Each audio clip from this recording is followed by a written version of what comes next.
Good evening. आज थंडी खूप आहे. सायंकाळचा स्वयंपाक चालू आहे. आम्ही लवकर करून आज पतिदेवची फरमाईश होती.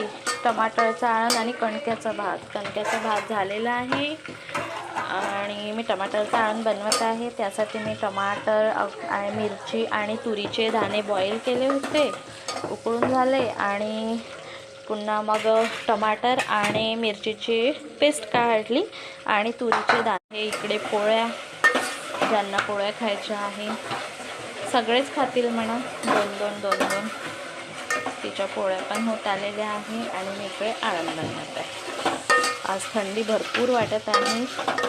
आता मसाला शिजलेला आहे.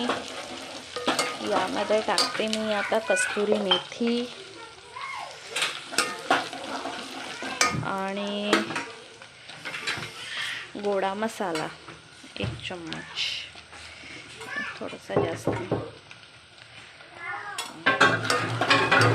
ओके, नमक मी म्हणजे पिसलं तेव्हाच टाकलं आणि टाकत आहे आता हळदी पावडर.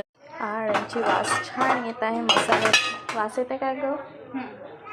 मसाल्याची येत आहे वास छान. मसाला टाकला तर वास येते म्हणा, छान सुगंध, वास नाही सुगंध येतो. हा पकायचा आहे आता मसाला. तेल सुटू देऊ आपण याला, मग हे करू.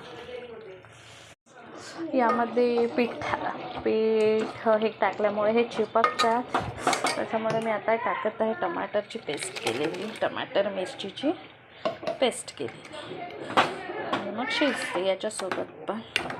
आणि टाकत आहे थोडासा सांबार.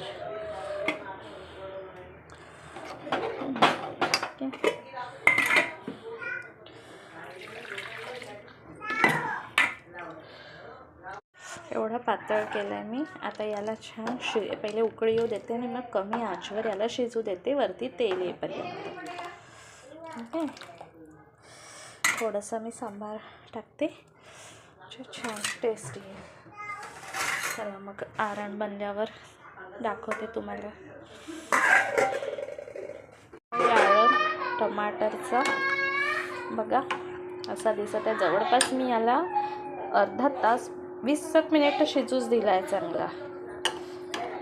ते असा दिसतो छान. आता तो थोडासा दाट येईल, दाट यायचा आहे, थंड झाल्यावर येते तो का.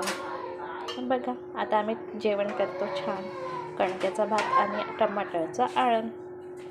Bye, good night.